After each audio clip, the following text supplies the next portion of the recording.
Eco farming থেকে recently আমি গ্রানোলাটা gift পেয়েছি এবং এটা যে আমার জন্য কি উপকার হয়েছে বিকজ ডায়েটের মধ্যে কিন্তু একই খাবার বারবার খেতে ভালো লাগে না। দেখা যায় যে মোটামুটি একই টাইপের খাবার থাকে কিন্তু একটু জাস্ট ভ্যারিয়েশন নিয়ে আসলে খাবারের টেস্ট অনেক চেঞ্জ হয়ে যায়। সো গ্রানোলাটা ছিল আমার প্রতিদিনের খাবারে খুবই সুন্দর একটা অ্যাডিশন। এটার মধ্যে আমি গতকালকে দেখেছিলাম যে আমি টক দই নিয়েছি, খেজুর নিয়েছি, পাশাপাশি গ্রানোলাটা মিক্সড করেছি যেটার মধ্যে ছিল পামকিন সিড, বিভিন্ন রকমের নাটস, যেটার মধ্যে ছিল চীনা বাদাম, তারপর কাঠবাদাম, এরপর ছিল রোলড ওটস, ছিল কালো কিশমিশ, খাঁটি মধু এবং ঘি।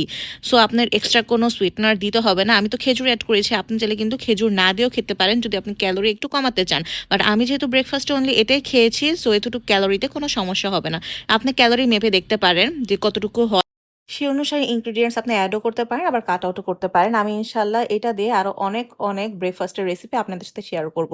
দুপুরে আমার খাবারে কি কি ছিল একটু দেখা। এখানে ছিল একটু কালো ভাত বা ব্ল্যাক রাইস, শসা টমেটোর সালাদ ছিল, কাঁকরোল ভাজি ছিল, মুড়ির ঘন্ট ছিল, সাথে রুই মাছের একটা পিসও নিয়েছিলাম, আর ছিল 2টা লেবু।